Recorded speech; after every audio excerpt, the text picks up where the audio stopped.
All of us in this room need this kind of practice, this Buddhism with a small b. And we recognize in that the Buddha himself was not a Buddhist, just as Christ was not a Christian. It makes a difference. I want to bow once more to Ajahn Sulak and to Joanna Macy. I'm honored to have you in my life as teachers and as friends. I have to tell you from my own heart what it means to see your faces. To see your faces right now. August 29, 2014. The drums of war are beating. There are so many people suffering. There are so many threats and alarms of violence. There's so much desperation. And yet we have everything we need to live in peace. We have our true nature as brothers and sisters in this abundant planet. And you know this. You're here. And the Buddhist Peace Fellowship is rising again thanks to this wonderful board and these wonderful young co-directors. And I just want to express my gratitude for your bringing me and Ajahn Sulak here and for what you've done to the board and to you, Katie and Dawn. For me, the Quakers are the closest to the Buddhists. And in some way, they are even better than us because the Quakers always speak truth to power and they challenge the power. That also inspires me. I think we Buddhists should be more like the Quakers. And they should also be like us, like developing deep peace inside. With peace inside, then we can restructure our consciousness, and then we can challenge the world appropriately. Because the world is full of violence, full of oppression, but we must learn not to hate the oppressors, but we must learn to restructure the system to be more humane, to be more just with environmental balance. I'm curious what you feel that Buddhism in particular offers that is most helpful to transform our world right now and create justice. I found in the Buddha Dharma a living practice of non-separateness. That's the most dramatic to me in the core teaching of the Lord Buddha, of Paticcasamuppada, dependent co-arising. That is that we are essentially in reciprocal relationship to each other and to the natural world. And that we, when we get sidetracked from that, when we're blinded by mistakes we fall into, particularly the three poisons of greed, hatred, and delusion, then we generate harm to ourselves. We bring suffering on ourselves and on each other. I was fortunate enough to come into an understanding of this when I was living in India with my family in the 1960s with the American Peace Corps.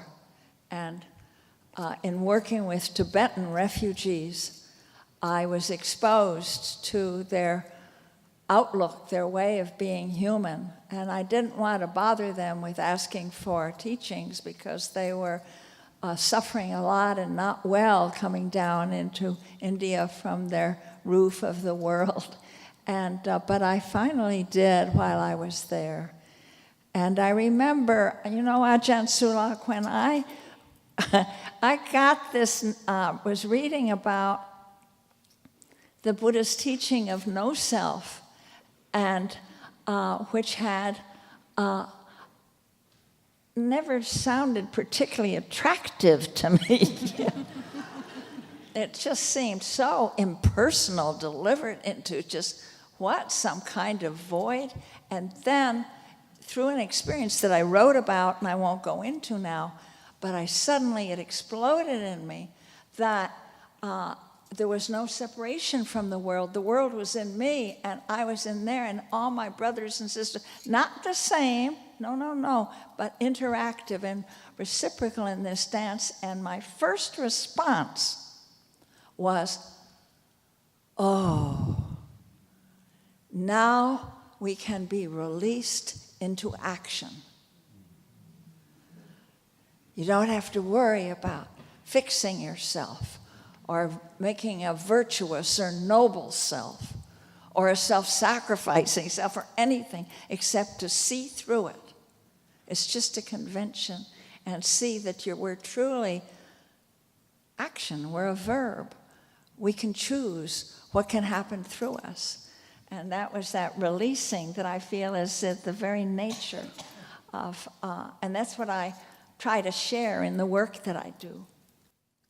One must be specific. When we see a lot of suffering in the world, we see a lot of bad news in the world, you must realize that when trees fall, they make a lot of noises. But when trees are growing, no noise. In fact, the Buddhists are building trees growing everywhere. You have to be mindful and watch carefully. Even those Buddhists who suffer so much, the Tibetans, their country have been destroyed by the Chinese, who occupied Tibet for 50 years. 6,000 temples have been destroyed, and each Tibetan temple is more than 2,000 monks and nuns. Monks have been tortured, nuns have been raped. But the Dalai Lama asked all of us to love the Chinese. Through the power of love, the power of truth, things will change.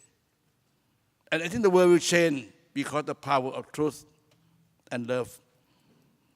The Dalai Lama said, my religion is compassion. I know the Tibetans suffer 50 years, but one of these days, Tibet will be free. Because look at China now. China tried to compete with the American empire. And if they keep on going that way, both the Chinese empire and American empires will go to ruin.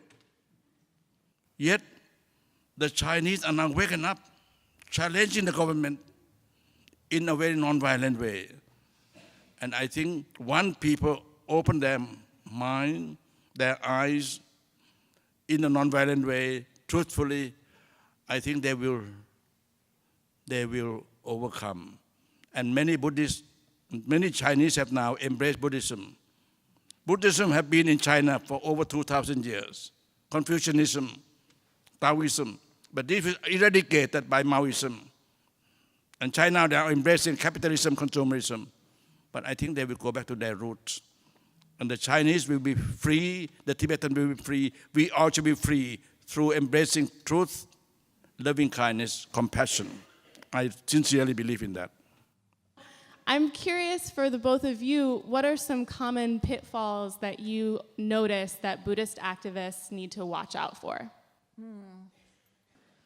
Yeah. Well, I think that it's very easy for Western Buddhists particularly. Now, you can tell me if this is true, Ajahn Sulak, for Asian Buddhists, but they have a feeling that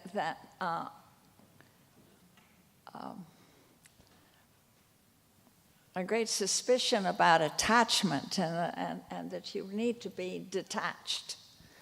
And that so detached so that you don't get upset because that about racism or injustice or the poisoning of the rivers or so forth, because a suffering, that kind of upset or personal suffering betrays that you're making a mistake. You're getting too attached. And so this caused some difficulty for me because I am attached. I'm very attached to there being life on earth. That's not okay with me. There are a lot of things happening that are not okay and that I cannot see with, witness with equanimity. As a matter of fact, I think I see among Western Buddhists sometimes quite a bit of premature equanimity.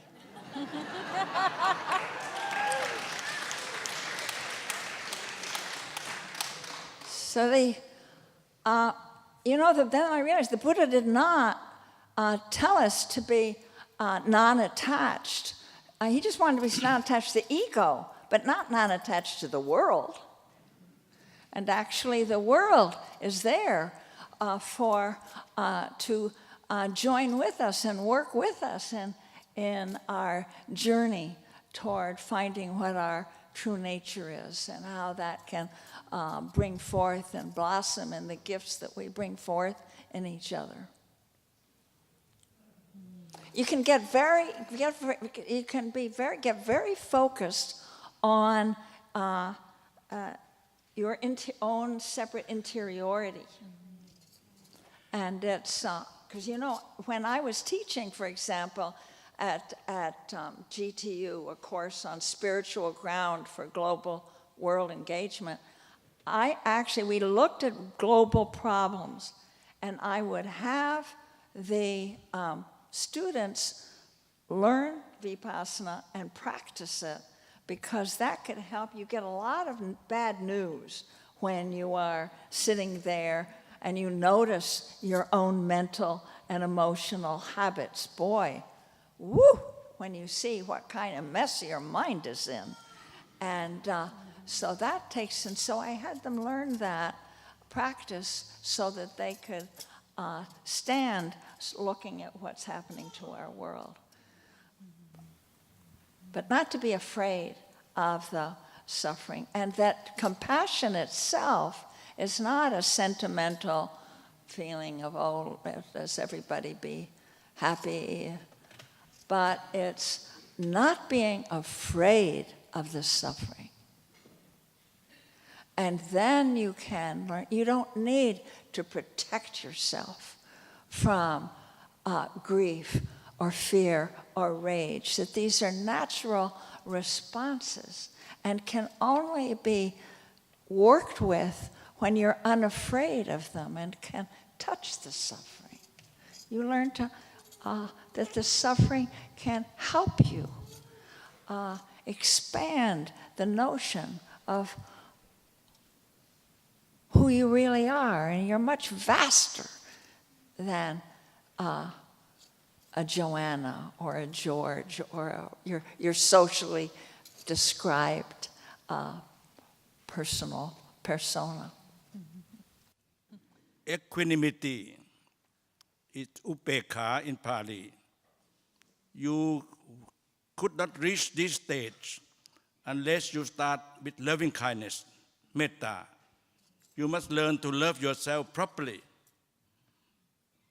To love yourself properly is difficult, but you must learn that first. And then you learn to love people around you. To love humanity is easy, but to love people around you is very difficult.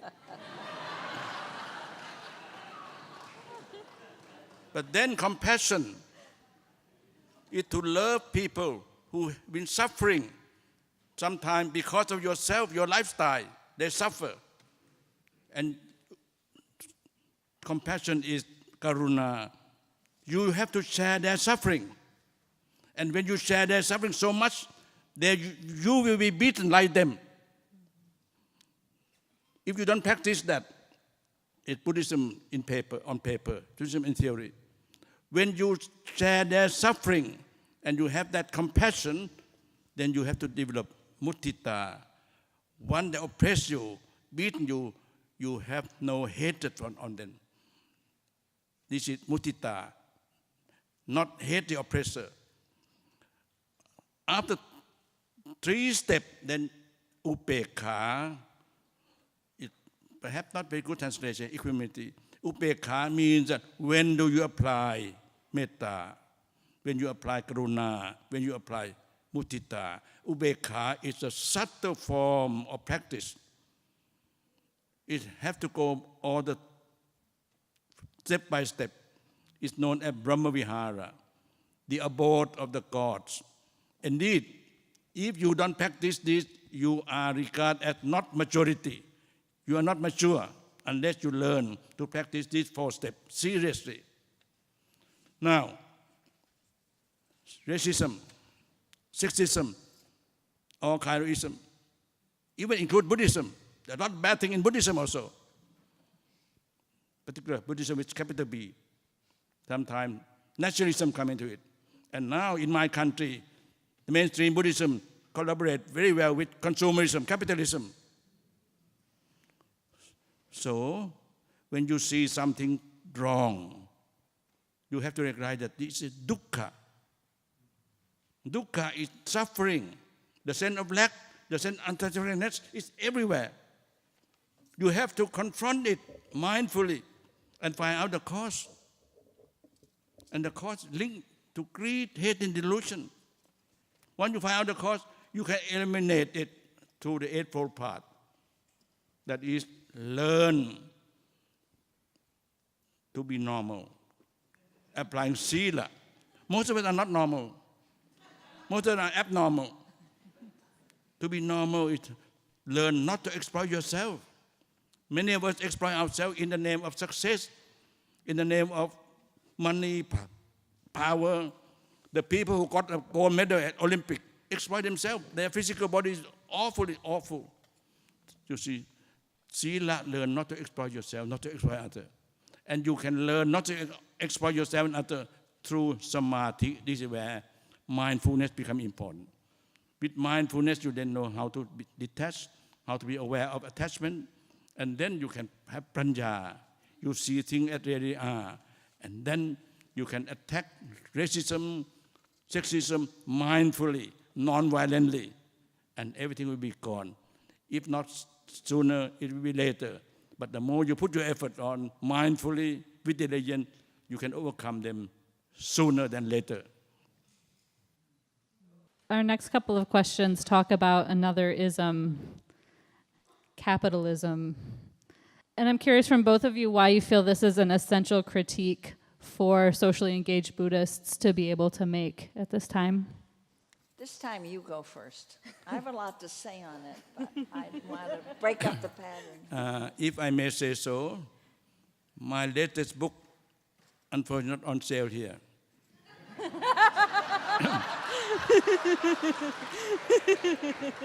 The latest book I wrote called The Wisdom of Sustainability, Buddhist Economics for the 21st Century.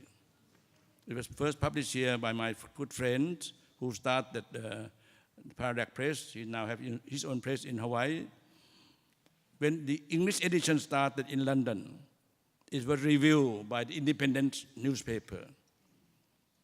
It starts, the first paragraph, breathe in mindfully, breathe out away with Coca-Cola. And David Cameron, the Prime Minister, must read this book.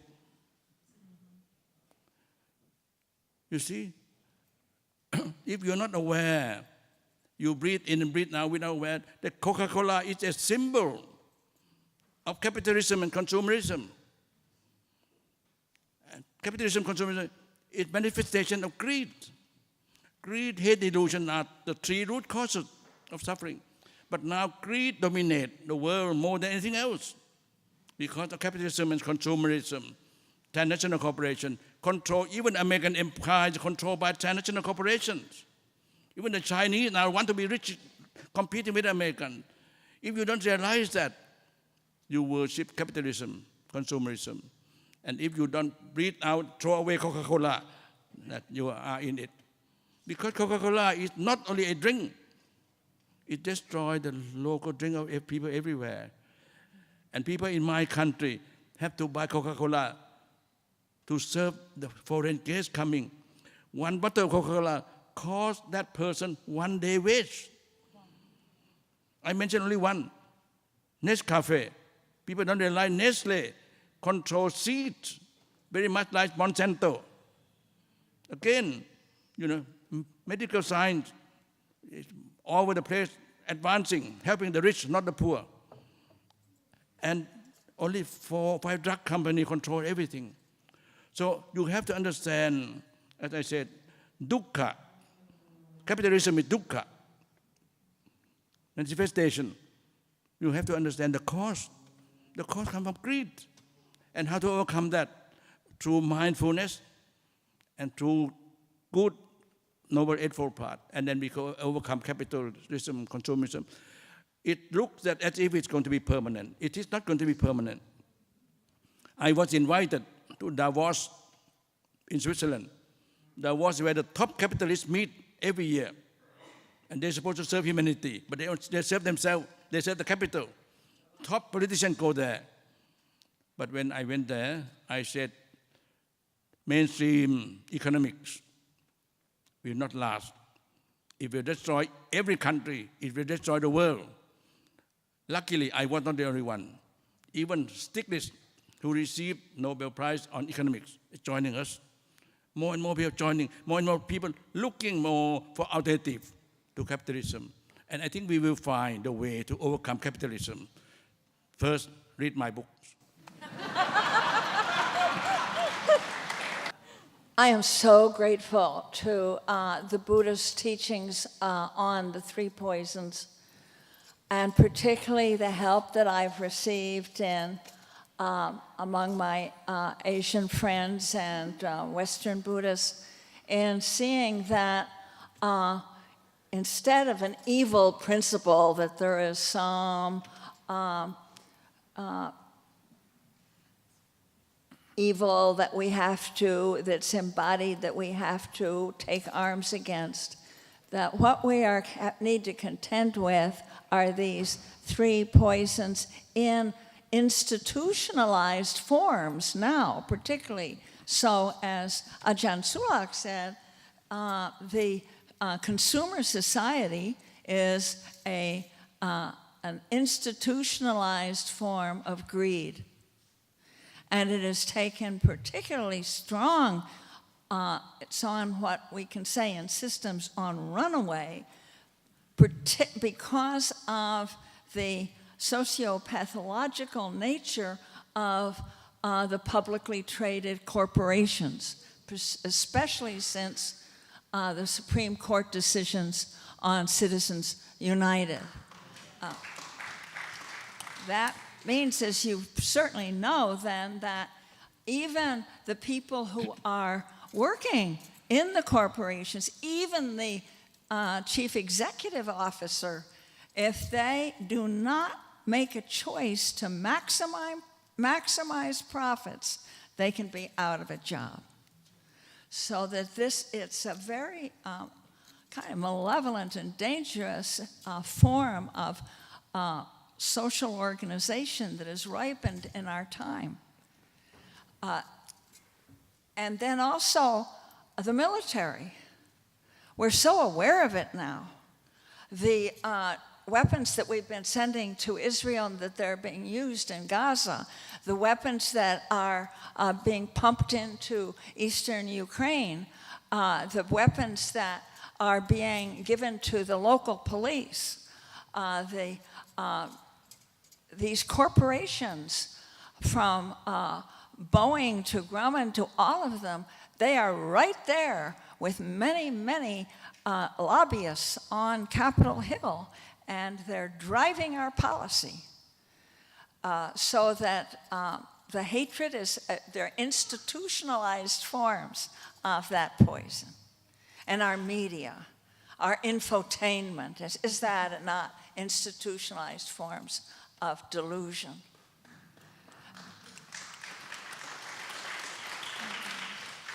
And what has been helpful to me and the groups that I've worked with is to realize that you do not need to see the people who are working for these corporations and media outlets and military as your enemy. They are in bondage they're not free. They're to these institutionalized forms of greed, hatred, and delusion. So it's in our interest to try to liberate them from them. We can work together to liberate each other from these, and ourselves, working from inside out and with each other. And at every stage, we find our spiritual friends there. What a sustainable economy can look like? If you are really practicing Buddhist, contentedness is the key. So meditation is not only to clear the mind. Meditation is to teach you to be content. And the Buddha said, even however poor you are, if you are content, you are as rich as any rich man. With contentedness, you challenge capitalism, first step. Second step, the Buddha said, to be a Buddhist, you must start with dana. Dana, you give. Giving is more important than taking. Once you take dana seriously, it's radicalized. Start challenging the whole capitalism. My country was a Buddhist country until 1947, when the American came. American advisor said Buddhism is dangerous because Buddhism doesn't teach about God. Buddhism will go along with capitalism. And contentedness is against capitalism. We must teach people to compete. And we, our dear dictators, in those days, we have dictators now too. Our dictators love American advisor. We have been uprooted from our Buddhist essence. Even our monks are now preaching, loving capitalism, consumerism. We have to come back to the roots. Buddhism with small b. Learn to be content, learn to have simple lifestyle, learn, you see. Once you start that, you can learn that perhaps even a private car is a luxury. Promote more public transportation, less private car, which they are now doing in Europe. In Holland, if you have one car, they tax you so much. If you have two cars, they tax you even more. And now in Holland, there's more bicycle. Even in Germany and so on. I think once you get to dukkha, capitalism is a great dukkha in the world. Find out the cause. It's all concrete.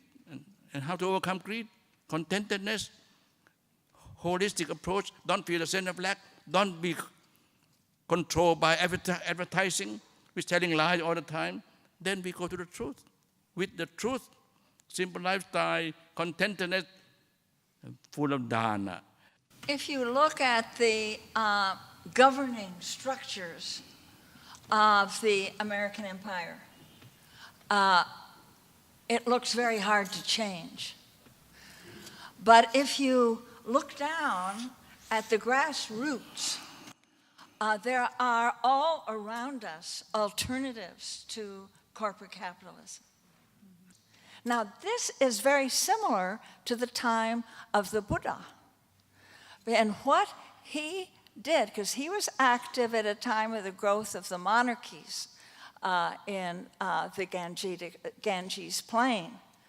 But they didn't try to destroy that centralized power. The political power was being centralized, but instead, on the grassroots, had these communities.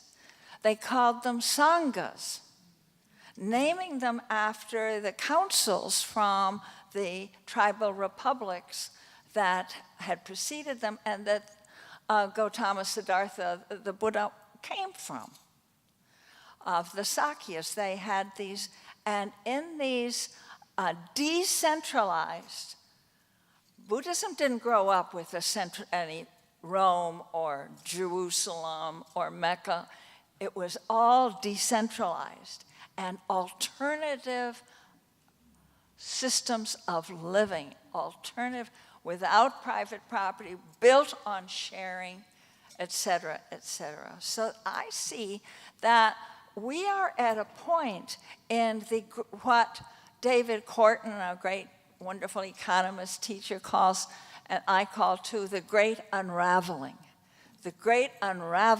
of the industrial growth society or capitalism. I happen to use the term industrial growth society because it's equally true for post-Soviet centralized states that are driven by growth. And they're out of control. You know, remember the Wobblies? Yes. The industrial, Yes. they had a slogan, build the new in the shell of the old.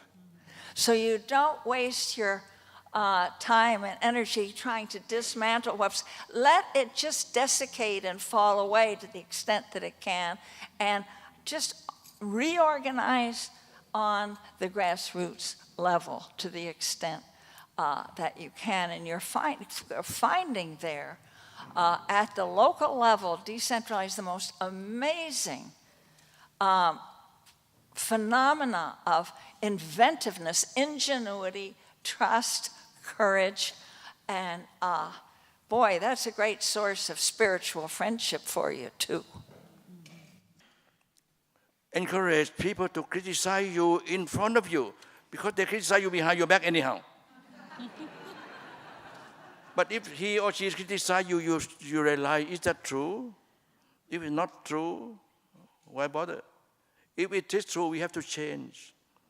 We change our life according to Dharma in order to look at the Buddha as a model. I think with spiritual friendship in small community, we can build up, and nowadays, you can build up. I have done, as Joanna said, International Network Engaged Buddhist, 25 years now. When we talk to the Japanese, ask them to join. I asked the Japanese, don't you feel bad that Japan become very rich by exporting pollution to your neighbors and import cheap labor, they don't feel bad because to be Japanese is a religion in itself. But now a lot of Japanese have changed through Kalyana Mitra, through criticizing meaningfully. Things are changing. We have been working in Burma 15 years under strict dictatorship, but through Kalyana Mitra, we work with the Karen, with the Kachin, we work with the Christian, with the Muslim, Buddhist. I think with that, build up friendship, spiritual friendship, and try to form small communities. And I think that could be linked. Of course, we can also link with the, internet and whatever, that also useful. But don't rely entirely on that. But personal touch is very important. And I think with that, personal touch, and then spiritual friendship, but most important, besides spiritual friendship, you must develop deep breathing. Deep breathing makes you calm, makes you peaceful, but that's not enough. To be calm, to be peaceful, could be very selfish. I'm all right, Jack. Yes. Calm and peace. Then you must restructure your consciousness that our lifestyle is to serve others. And sometimes those others suffer because of our lifestyle. And I think with that, the Sangha will grow. I'm glad that you mentioned that personal contact. Now is the time we're still able to meet freely. The world, as the world crashes around us. And I think that we don't have to look to people who are card-carrying Buddhists, but people who are working for the same causes for the sake of life. They're there all around us. I think the greatest social invention, I've heard that said, but I believe it's true, of the 20th century was the study group. started in Denmark. And my whole life has been very much informed by bringing people together as study groups, and we call study action groups, where you work together to learn something about what's happening in your world. So there are ways that you can bring people together to learn together, to look at your world together. Because there are things happening in our world that are too hard to take in separately. There's a lot of grief out there. There's a lot of loss. You look at what's happening with fracking, for example. You look at what's happening with genetic modification, for example. You look at what's happening with the breakup of the traditional societies or the poisoning of the seas. It's too much for someone all by herself or himself. This can be what you do together, but within a spiritual context where you learn to serve and honor the very task that you're doing to and go out and act together. That's the most encouraging thing. When I find myself heartbroken over what is happening to our brother, sister species, to other humans, to our culture, the losses that are piling up, then I join with and draw other people to me or join with a group. And that's a Kalyana Mitra. That is a spiritual experience. It doesn't have to be, it's great if it happens to be in your zendo or your retreat center, all the more. But you can bring all you've learned from great teachers like Ajahn Sulak about the calming of the mind and the schooling of your motivation and choice, schooling your intention, and work together. You can, I swear, you cannot do that without falling in love with each other. We have a practice in the work that reconnects, also borrowed from Thich Nhat Hanh, where we bow to the adversaries.